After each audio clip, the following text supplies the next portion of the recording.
siga usted con nosotros. Estamos en Telemar 2, en la capital del estado. Tendremos repeticiones sábado y domingo, para que usted nos pueda ver y también enviarnos sus comentarios. Si usted nos está viendo en vivo esta noche en la ciudad de Campeche, háganos llegar sus comentarios. Mire que vamos a hablar de un tema que va a dar mucho de qué hablar en las próximas semanas. Como usted sabe, el Instituto Nacional Electoral recientemente fue instalado en sustitución del Instituto Federal Electoral, y más que un cambio de nombre, más que un cambio de siglas, más que un cambio de la percepción ciudadana hacia esas instituciones, creo que la transformación pretende ser de fondo, por una razón muy simple. Le van a despojar a los gobernadores, y eso lo digo entre comillas, la facultad, la atribución, el derecho de designar a los presidentes de los institutos electorales de los estados. Desaparecen los institutos electorales de los estados y se van a crear institutos electorales de sucursales, digo yo, del INE, del Instituto Nacional Electoral. Me parece que falta un poco más de difusión sobre este proceso de transformación, de cambio del Instituto Nacional Electoral. Porque en el caso de Campeche, aún no tenemos claro, no sé si ustedes, al menos en lo personal, no, si se van a mantener los actuales consejeros electorales o los van a cambiar. Este viernes se publica a nivel nacional el decreto de las reformas en materia electoral, en donde se dan los plazos para hacer estos ajustes. Y en el caso de Campeche, vamos a correr un mes la elección, en lugar de que se haga en julio, se va a hacer en junio, y tienen de plazo hasta el 30 de septiembre para la instalación del Consejo Estatal del Instituto Nacional Electoral.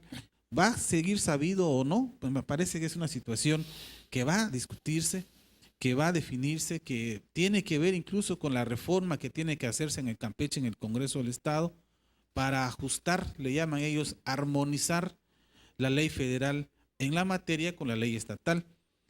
Creo que los ciudadanos podemos esperar, en lo personal, quisiera pensar que podemos esperar una transformación.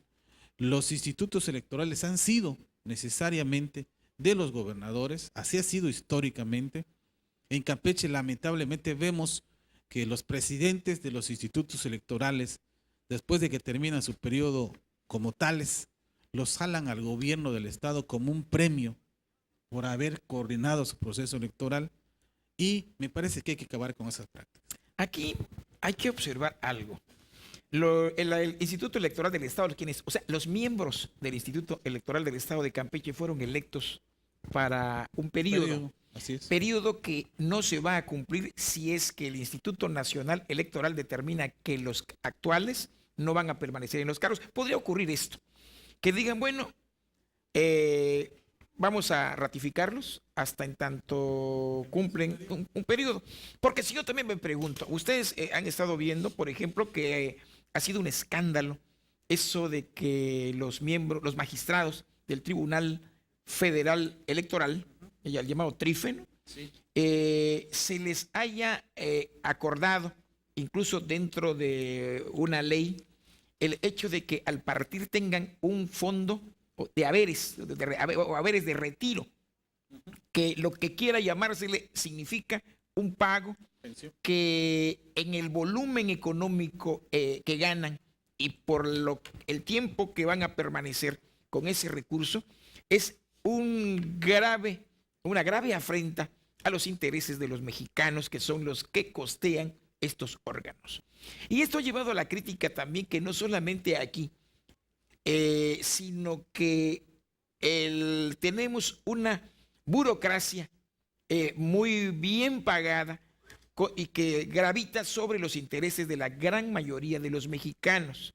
Ha habido la recomendación o las recomendaciones de pensadores, de escritores, de líderes de opinión, de líderes inclusive empresariales, líderes políticos, que consideran que ese haber de retiro, esa pensión que se le intenta dar a los magistrados es en pago a ciertos favores. Por eso señalo, por eso planteo, ¿qué va a ocurrir realmente con el Instituto Electoral del Estado de Campeche si es que el Instituto Nacional Electoral no permite que continúen en el cargo? Si fueron electos para un periodo, creo que quienes forman parte de este órgano debieron haberse planteado qué van a hacer durante esos años. Entonces ya tenían unas expectativas de vida.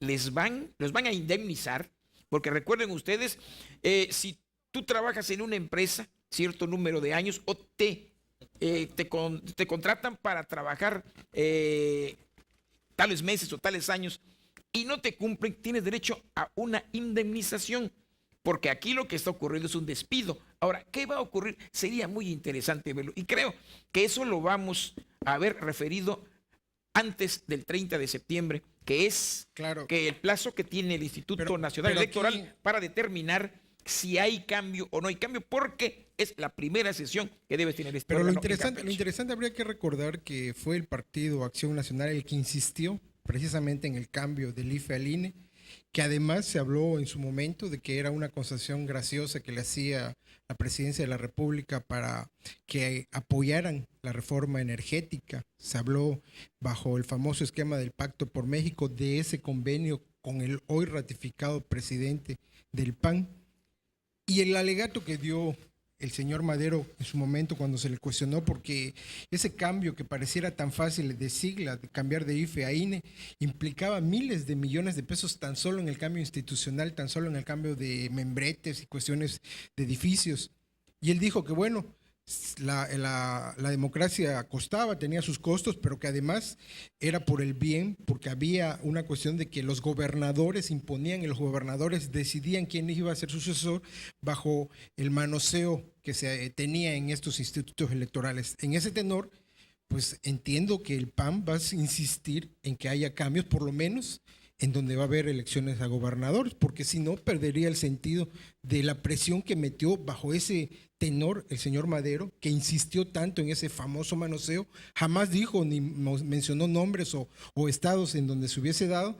Algunos señalaban Veracruz, otros señalaban Chihuahua, pero bueno, recordemos que Chihuahua es panista y no creo que ellos estén haciendo el harakiri, ¿no? ¿Qué es lo interesante? En este tipo de situaciones, y pasaría en cualquier empresa, es que en una cuestión de operatividad no puedes llegar a correr prácticamente a todos teniendo ya próximo el proceso electoral, pero además cuando se supone que ya gastaste un mundo en capacitar a gente que ya tienen la experiencia de un proceso pasado, que se entiende que se camuflajearon en el sentido de decir, bueno, pues nos fue mal, pero en el siguiente vamos a ratificar los errores, ya no se nos va a caer ni el sistema, el PREP va a funcionar. Entonces, si no pasa eso y vienen otros, y viene un nuevo delegado, porque me imagino que esa va a ser la figura que se va a nombrar, la pregunta sería, bueno, ¿y el IFE, los que están, los van a unificar o va a desaparecer uno de ellos o a uno de ellos van a despedir? O sea, muchas cuestiones que quedan en el aire y que van a llevar a pensar que desgraciadamente no es el proceso democrático, el juego democrático limpio el que va a imperar, sino finalmente son las negociaciones bajo la mesa, ya no de la famosa Pacto por México. Ahora me atrevo a pensar que va a ser repartámonos México, porque es lo que viene prácticamente, ¿no? Sí, yo quisiera pensar, como dices, Juan, que más que un cambio de siglas, más que un cambio de nombre, hay un cambio esencial en la institución. Y lo comentábamos antes del programa. ¿Cómo es posible que se siga manteniendo a elefantes blancos con recursos públicos? Hablando, por ejemplo, de esa agrupación llamada Movimiento Campechanos en Movimiento, que tiene, desde que yo tengo memoria, no menos de 20 años, recibiendo un subsidio mensual por no hacer nada, por no avalar nada, por no representar a nadie. Aún más, los representantes de los partidos perciben un ingreso, una dieta mensual de alrededor de 30,000 pesos por representante de partido, por no hacer nada, por no informar nada, por no reportar nada, por no representar a nadie. Estamos hablando de un dineral que se está perdiendo en mantener a unos parásitos, porque no hacen nada. Los mandan sus partidos a dar la cara, a avalar lo que se aprueba en los consejos y a cobrar bien. A los partidos, decíamos al inicio del programa, minimultas al PRD y al PT, reciben 5 millones de pesos para que los gasten en cuestiones partidistas, los gastan mal y les dan una multa de 10,000 pesos. Hazme el favor. O sea, ¿qué negociazo, no? Para el PRD y dice los pago y se acabó. Así es, o sea, recibes 10 millones y te multan con 15,000 y lo gastaste a tu antojo. Pues qué negociazo. O sea, ¿qué esperamos los ciudadanos? Que este tipo de burradas cambien, ahora que se cambie también la sigla. Porque si vamos a seguir igual, entonces ¿para qué rayos se hicieron las tantas adecuaciones? ¿Para qué estamos esperando una transformación? Tú preguntas que qué esperamos los mexicanos. Yo creo que los mexicanos comunes y corrientes esperamos esto: que se reduzca el número de diputados, sobre todo en los congresos locales, como en el nuestro creo que son 32. 35. Imagínense. Que tenemos más de 500 en lo que se refiere a la Cámara Federal de Diputados. Que tenemos, ya no, antes era la representación federal por entidades en la cuestión del Senado. 120 son 120 ahora. ¿Qué esperan también los mexicanos? O sea, esa reducción, esa burocracia que está enquistada en los partidos políticos, muchos de ellos que son negocios o empresas familiares. Yo creo que en este tenor, en esta tesitura, lo que plantean los mexicanos es reducir ese volumen de recursos multimillonarios que se canalizan a organizaciones políticas y partidos políticos, que se canalizan a los políticos que están enquistados en las cámaras, a aquellos que, como tú señalas, agrupación política estatal Frente Campechano en Movimiento, que no sabemos quiénes lo integran.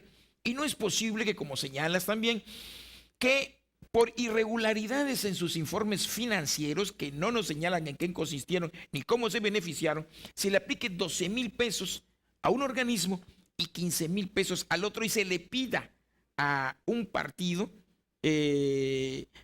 Movimiento Ciudadano, que entregue el comprobante por 26,941 pesos, que son por impuestos retenidos y que no ha acreditado. O sea, la democracia en México nos cuesta muy caro. Y ya creo que llegó el momento en que se debe reconsiderar este tipo de situaciones cuando la situación política no está muy bien por las condiciones económicas en que se encuentra el país, y que precisamente hoy el secretario de Hacienda, la Secretaría de Hacienda, reconoce que los cálculos en cuanto a crecimiento son menores de las expectativas generadas. ¿Esto a qué nos lleva? Los políticos no van a reducir sus salarios y los órganos o las instituciones políticas menos. Entonces, esa carga gravitacional va sobre ¿quiénes? Los que pagan impuestos. Vamos a una pausa, regresamos.